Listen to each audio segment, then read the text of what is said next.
Well, hello. Welcome to Riften. I've decided I'm going to find this treasure map. Well, the treasure to this treasure map. And it's somewhere around here. I think I know. First, I'm gonna have a sit down somewhere and read a couple books I bought at the market here. I've never seen Miol this upset about anything. The city really gets to her. I don't know now. There we go.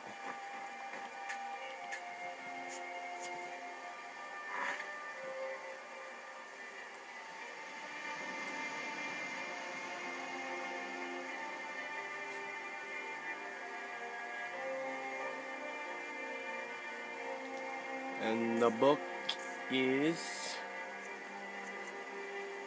Ras Wedding Dowry. The Ras Wedding Dowry. Voltha Gra Yamwat. Translated by Apthorn.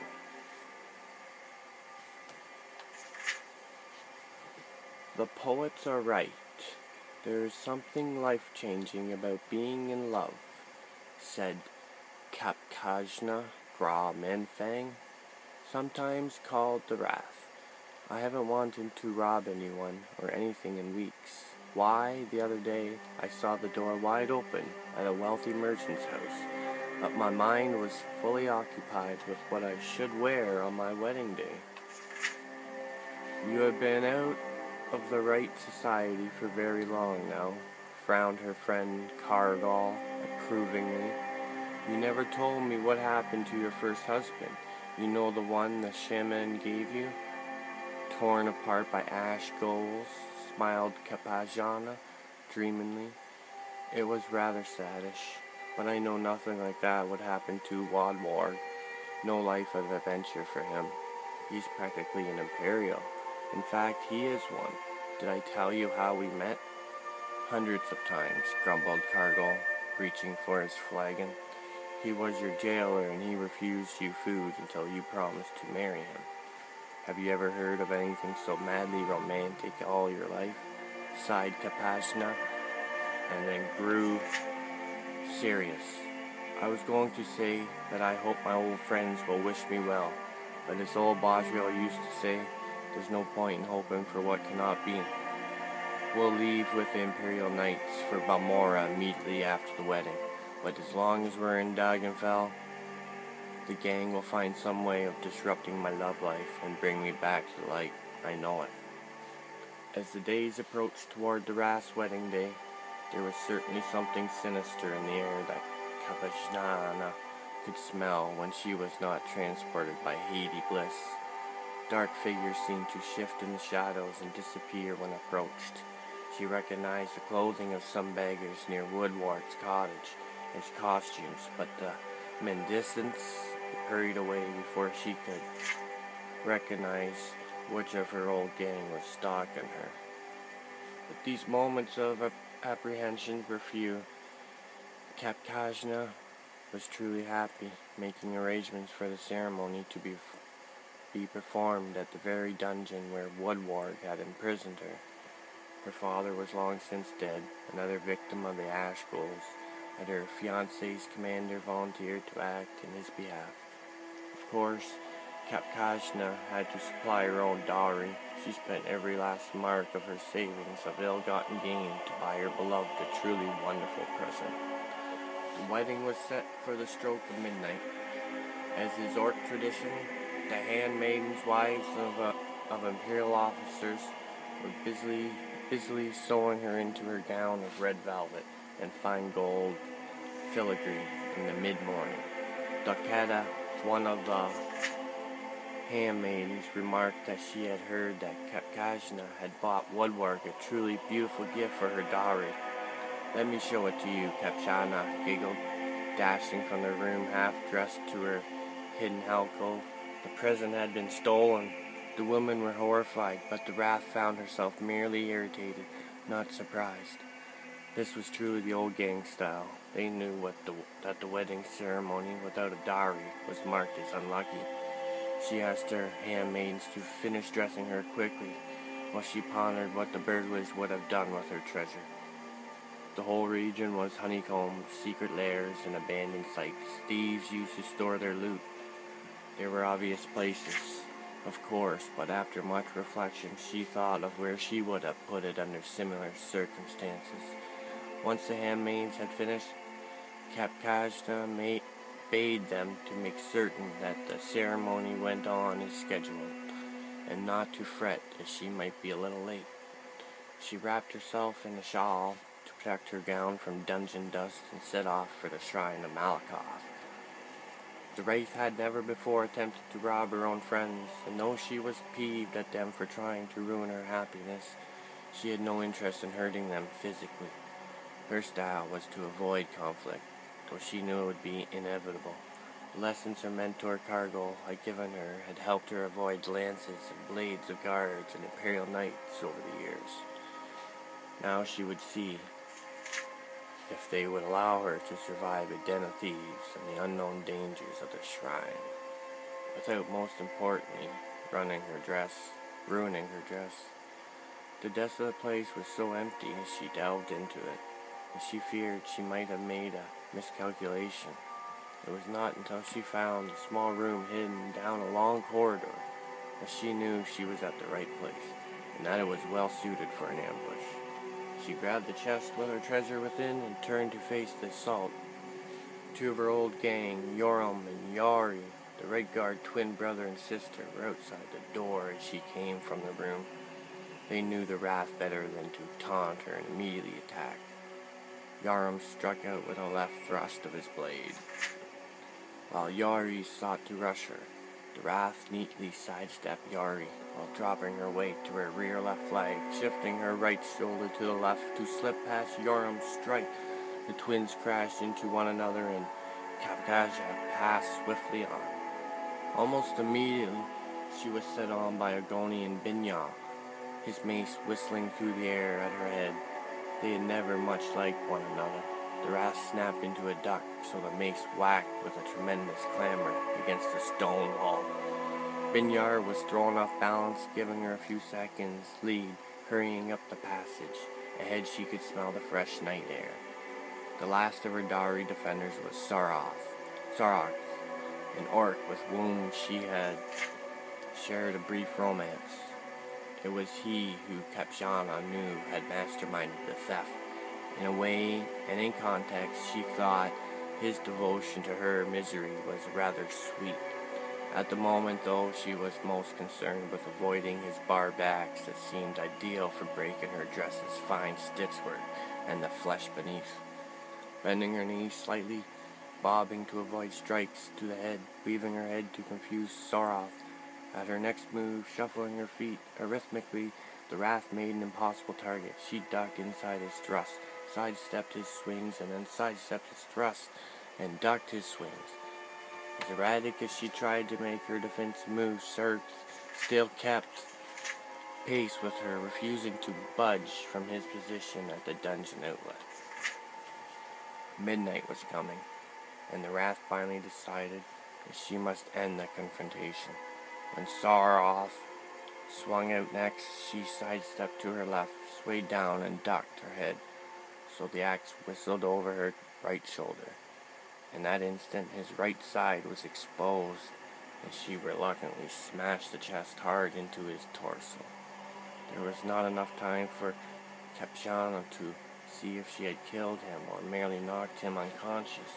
In truth, she thought of nothing else but rushing to her wedding ceremony. At precisely midnight, Woodwarg and Kapjana were united together. He was delighted with her dowry gift, a fine suit of armor that would make him the envy of other imperial jailers. Even more, he was enchanted by his wife's tale of retrieving it from the shrine of Malakoff. Did it occur to you to put on the armor when you knew that it was an ambush, he asked. I didn't want to dent your present, she replied, between kisses, and I certainly didn't want to wrinkle my gown. That's a good book. Alright, let's go see this treasure. I'll read another book when I'm almost there.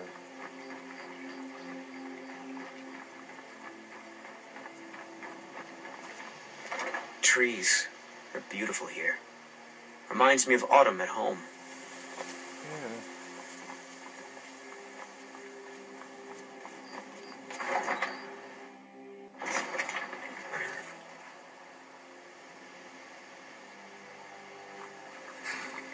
Take my advice. Don't listen to that talk of the face sculptor down in the racket flagon. Face butcher is more like it from what I've heard.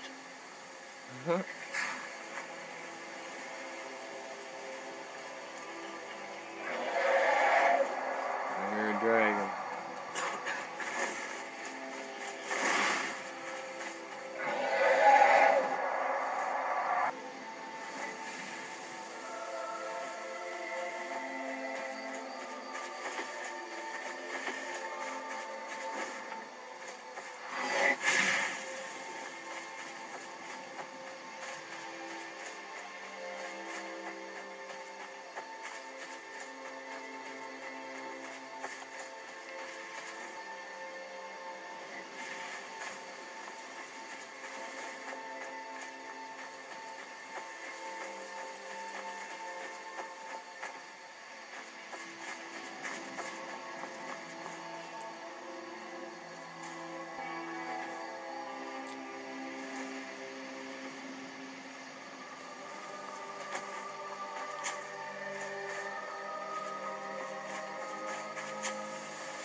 I think it's behind the water.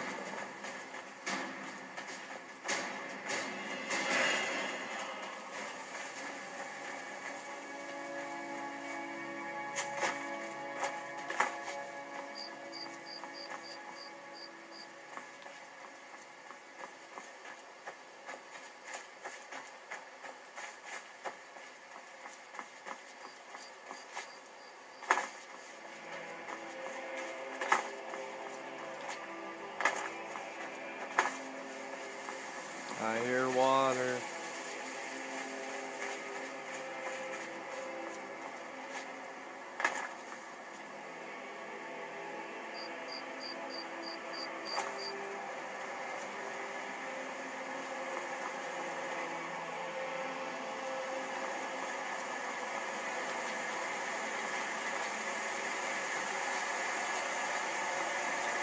This is where the treasure is.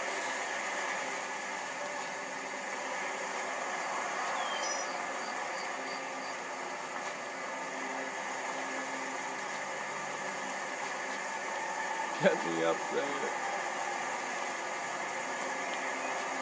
Holy.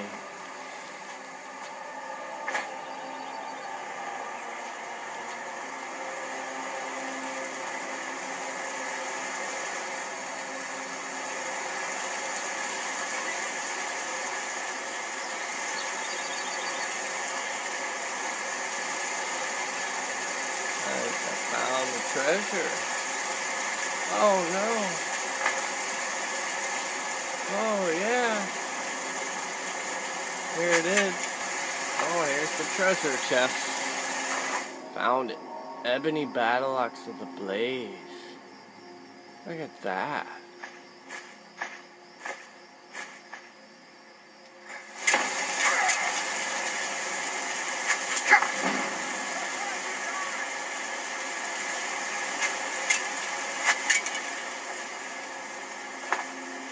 Oh, I got an arrow in my back.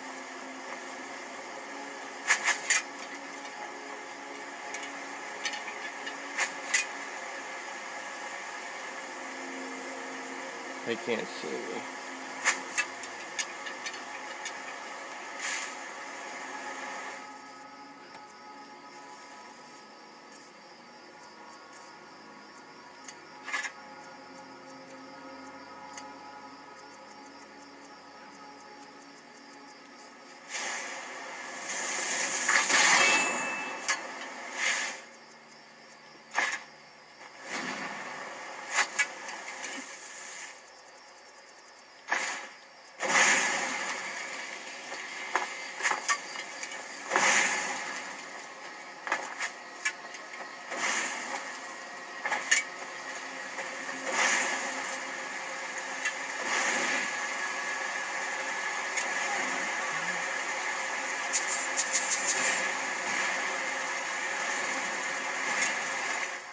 He must have fell searching for the treasure.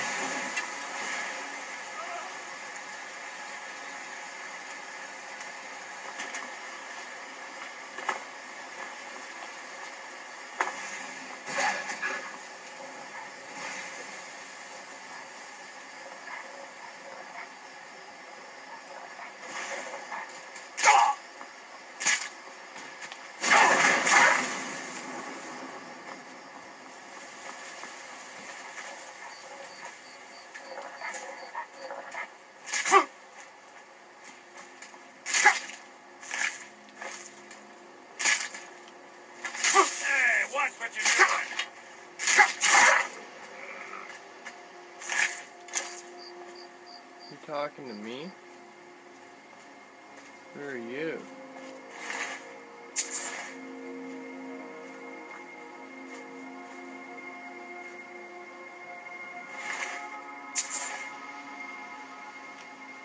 Yes? I love it when dinner walks right Please for me, mortal! Whoa, that's crazy. Come follow me.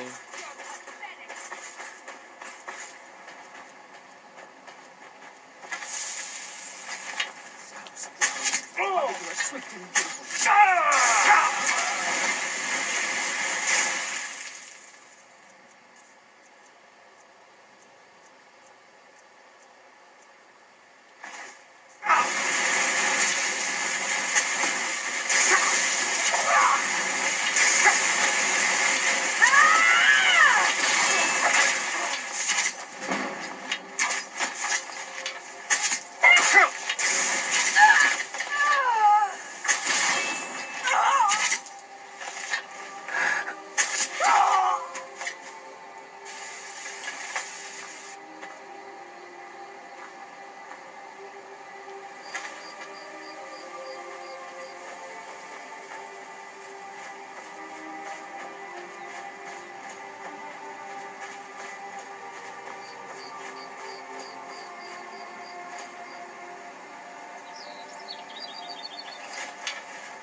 I've lost the bodies of these people.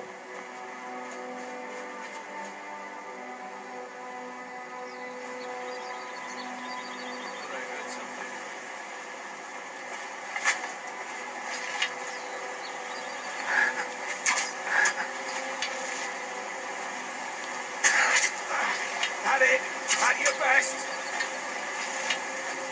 Gonna rip you open!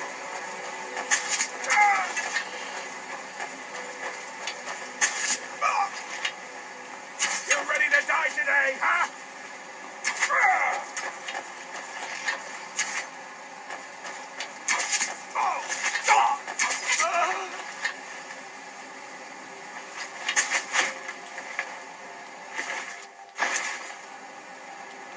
No, but you are.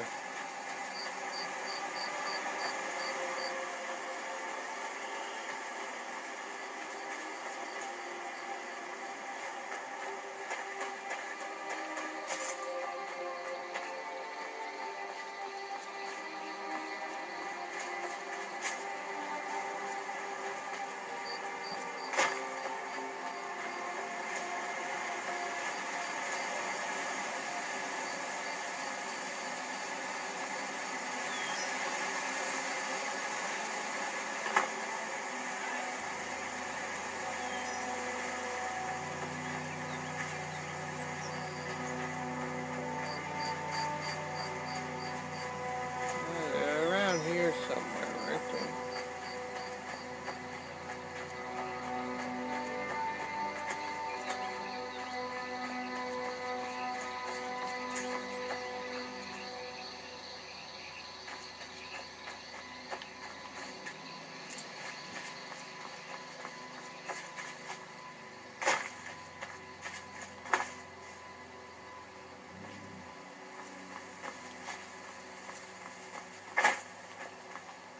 Probably disappeared then, eh?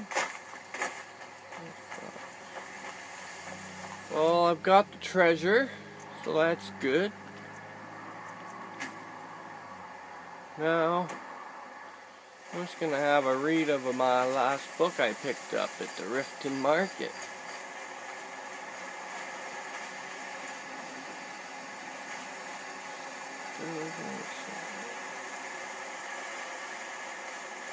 That's the guy just, where's the Stendar people?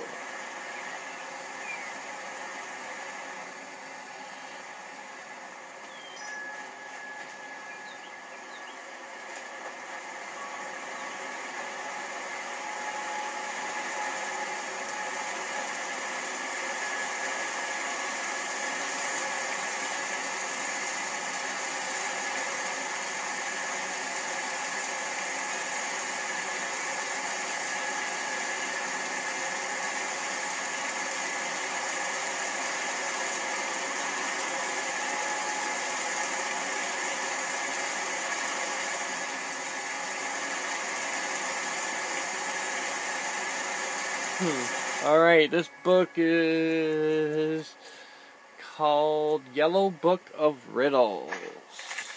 The Yellow Book of Riddles.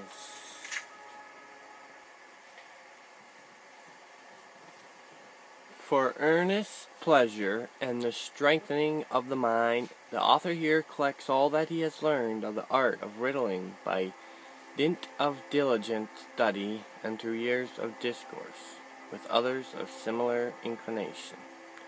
The posing and puzzling of riddles is a convention of polite aristocratic Western society. Nobles and social aspirants collect books of riddles and study them, hoping thereby to increase the chances of their appearing sly and witty in conversation. A metal neither black nor red, as heavy as man's golden greed. What you do to stay ahead with friend or arrow or steed. Lead. A man says, if you lie to me, I will slay you with my sword. If you tell me the truth, I will slay you with a spell. What must you say to stay alive? The answer. You will slay me with the sword. A Bosmer was slain. The Altmer claims the Dummer is guilty. The Dummer says the Khajiit did it. The Orc swears he didn't kill the Bosmer. The Khajiit says the Dummer is lying. If only one of these speaks the truth, who killed the Bosmer? The answer is the York. And that's it.